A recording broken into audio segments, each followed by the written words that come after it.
Ben, est-ce que vous ne vous êtes pas rendu compte que ce petit garçon, je peux l'appeler comme ça, je suis son aîné, Macron. Tu n'as pas te justifier.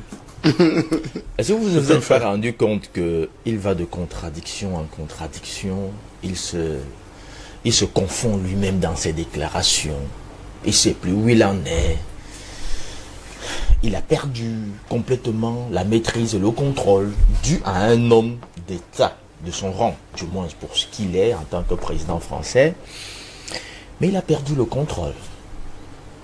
Et en face de lui, il a trouvé, comme disent les Ivoiriens, garçon. Vous pouvez me dire combien de fois vous avez suivi les déclarations d'Assimi Goïta? Est-ce que vous en suivez même? Non. Il parle? Non, il ne parle pas. Non. Il laisse son premier ministre. C'est ça, un homme stratège. Il ne verse pas dans des déclarations, les unes aussi contradictoires que les autres. Non, il est calme. C'est toute la classe politique française qui s'agite, qui est, n'est-ce pas, frétillante comme des vers de terre, n'est-ce pas, enfermés dans un bocal et qui frétillent, qui tournoient sur eux-mêmes. On ne sait plus qui est en haut, qui est en bas. Voilà ce qui se passe. Eh bien, Président, je suis d'accord avec toi pour dire que quand on lit la courbe historique, géostratégique mondiale et depuis la genèse du monde, on se rend compte que les événements sortent toujours de nulle part pour créer le sensationnel. C'est-à-dire là où on attend que quelque chose doit venir, ça ne vient jamais de là. Depuis longtemps, les gens ont toujours cru que pour faire face à la barbarie française, france-africaine, à la cruauté, à la monstruosité france-africaine, il fallait être de la trempe d'un président très costaud, très géant, de quelqu'un qui a même fait 50 ans au pouvoir, de quelqu'un qui connaît tous les rouages, qui maîtrise, qui connaît, qui... Non. Il sort de nulle part. Et voilà, il a 36 ans, Assimi. Oui, 37, 36 ans. 36 ans. C'est un garçon de 36 ans qui met à nu, n'est-ce pas, la petitesse d'un pays comme la France qui a pendant longtemps, n'est-ce pas, régné sur tout un continent et donné l'impression que même Belzébul sur la balance ne pèse rien. Parce que c'est ce qu'on a, les Africains ont fini par croire, eh bien, que la France est d'une taille tellement monstrueuse On peut rien. qu'on n'y peut rien, qu'il faut la subir sans rien dire. Voilà ce qui s'est développé dans l'imagerie populaire. Et donc voilà, comme je le disais, c'est un petit Assimi Goïta que je salue au passage avec beaucoup de déférence, parce qu'au moins il vient de me faire comprendre que le fait de me lever tous les matins et pour venir ici, ça n'a pas été en vain. Bravo. Il vient de me donner raison. Que même si vous m'invitez à 4 heures, Steve, je dois me lever. Que même si vous m'invitez à minuit pour venir parler, je dois me lever. Je me souviens, Président, il y a 10 ans, quand nous commencions ce combat, les gens nous traitaient d'aboyeurs du dimanche. Eh bien, je leur avais répondu... Payé par la France. Payé par la France. Je leur avais répondu à l'époque qu'un chien qui aboie, même s'il ne mord pas, au moins il alerte par ses aboiements. Et même le voisin qui dormait peut se lever et venir dire que qu'est-ce qui se passe là dehors. Et la preuve, c'est qu'aujourd'hui, nous avons tellement alerté qu'un Assimi Goïta a pris, il a pris sur lui de sortir pour demander, mais qu'est-ce que les gars là disent même tous les jours? Pourquoi ils aboient tous les dimanches? Qu'est-ce qui se passe? Et quand il a lorgné par une lézarde de sa porte et de sa fenêtre, il a vu le visage hideux d'un France esclavagiste. Il a vu le visage hideux d'une France voleuse, d'une France pilleuse, d'une France prédatrice. prédatrice criminelle qui a bâti sa grandeur sur le sang et sur la misère des Africains. Et il s'est dit, jusqu'à quand? Pourquoi ça doit aller jusque-là? Et il s'est dit, il faut que quelque chose soit fait. Et il est en train de le faire. Ouais. Et le monde entier va assister à la chute fatale, brutale et triste de la petite France qui s'est crue géante, qui s'est crue très forte au point de tenir en laisse tout un continent africain. Ça ne va plus marcher comme ça. Voyez-vous, pour revenir justement à ce sujet, n'est-ce pas, de visite annulée, d'auto-invitation, comme le disait le président, et annulée, on sait très bien le jeu auquel la France se livre depuis. La France, voyant sa défaite, sa cuisante défaite actée au Mali, est revenue sur les vieilles recettes qui consistent à faire parler les billets de banque, à faire circuler les mallettes. C'est comme ça que la France a réuni quelques hommes politiques, quelques politicas maliens, et a mis 23 millions d'euros en jeu pour financer publiquement pour financer. Nous avons la lettre de M. Macron, je l'ai, je vais vous la donner, vous allez distribuer ça aux Africains. 23 millions d'euros avec un certain homme politique, je vais citer juste un nom, les autres je ne vais pas les citer, Koulibaly. Mais c'est très dangereux, je dois citer tous les noms ici. Je dis merci à ces dignes fils africains qui ne dorment pas, qui travaillent, qui surveillent, qui guettent, qui veillent. Et c'est comme ça que le complot a été déjoué. Ensuite, vous vous souvenez qu'aux premières heures de cette histoire malienne, il y a quelqu'un qui a pris fait et cause pour le peuple malien. Il y a un lien entre cet agent-là et la visite, M. Macron, non? Mais oui, je vais faire le lien. C'est très important. J'y vais et je vais faire le lien. Alors, je disais qu'il y a un président africain qui, aux premières heures, a pris fait et cause, n'est-ce pas, pour la classe dirigeante malienne. Et il a même pris, n'est-ce pas, d'affront le vassal français en Afrique, M. Ouattara. Je parle là du président guinéen Sissoko Embalo. Oui.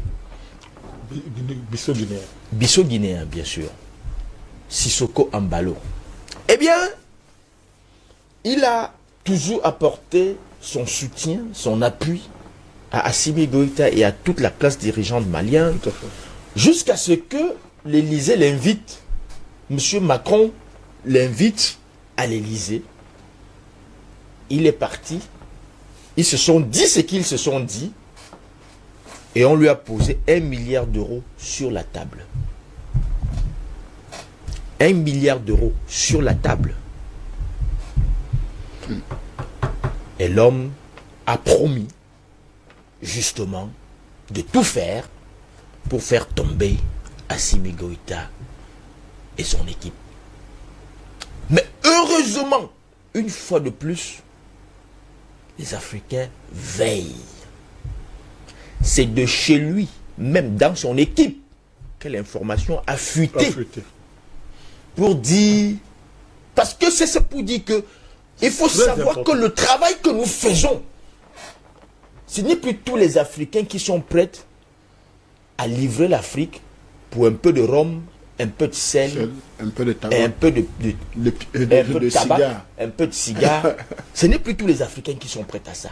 Il y a des Africains qui aujourd'hui se posent les vraies questions, les bonnes questions. Je vous dis bien, c'est dans l'équipe de Sissoko Embalo, tout près de lui, que l'information a fuité pour mettre en garde Assimi Goïta et lui dit: si jamais cet homme te dit de faire quelque chose, fais exactement le contraire. Et c'est ce qui s'est passé. Et le coup a été déjoué.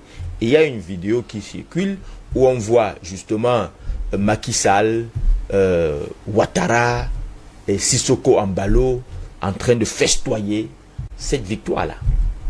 Et Macky Sall a dit que c'était son anniversaire. Ils sont en train de se partager un petit morceau de gâteau. Ils sont en train de se partager un petit morceau de gâteau. C'était pour fêter la chute Et et pour fêter le milliard d'euros que le gars devait se partager. qui venait d'encaisser auprès de Macron. Voyez-vous? Donc, tout ça a été mis en place. Et l'arrivée de M. Macron au Mali, justement, c'était pour deux choses. Premièrement, avec l'appui des politiciens, parce qu'après avoir reçu Assimi Goïta, il devait donc faire une conférence de presse avec la classe politique. Et là, on devait acter que les élections au Mali doivent se passer en février 2022. C'était déjà le texte, tous les discours étaient déjà lus.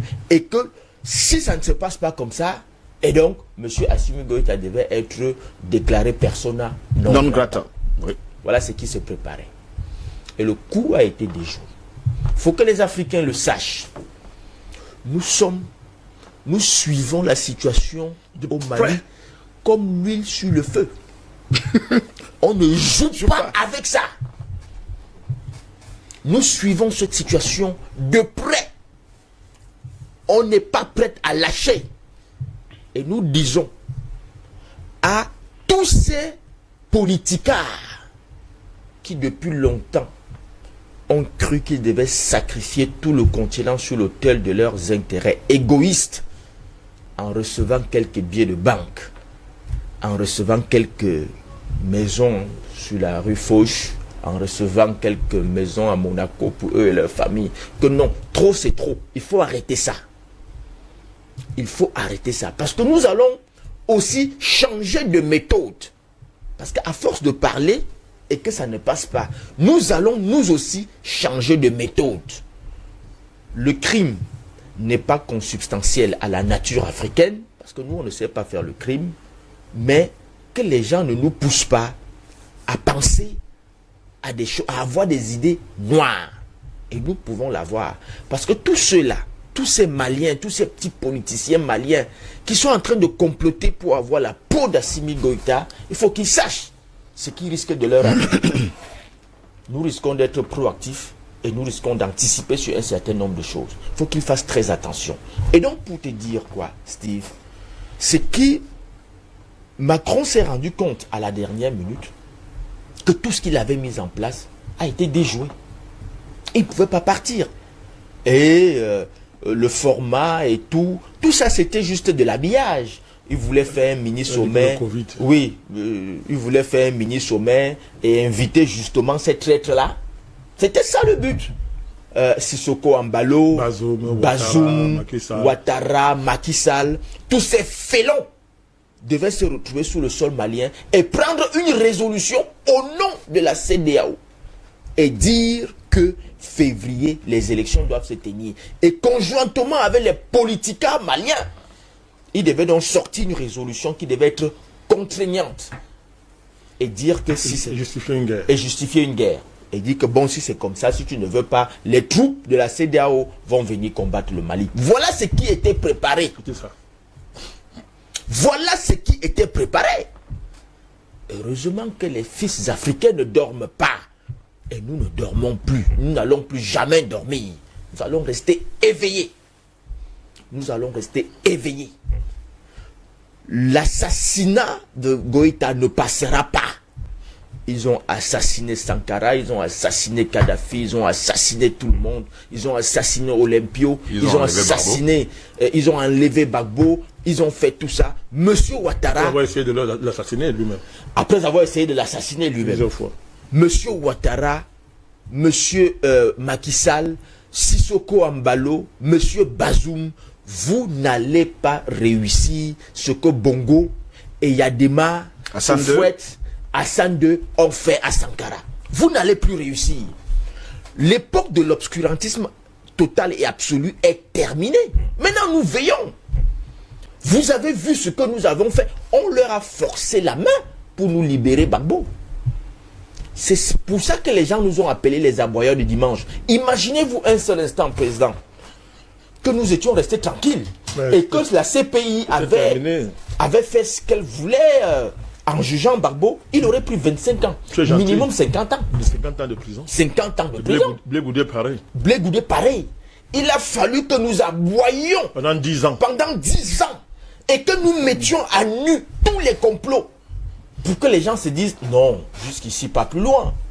Et nous allons continuer de le faire. Mais- Appelez-nous aboyeurs, nous allons continuer d'aboyer. Nous sommes fiers. Stipendié, Oui, stipendié Par la Russie et la Turquie. caporalisé. Comment dire Macron? Stipendié par X, par Y. D'accord, nous le sommes, mais nous n'allons pas continuer. cesser On d'aboyer. va continuer à le faire. Nous ne mordons pas, mais nous allons au moins réveiller des gens qui vont venir lorgner pour voir ce qui se passe.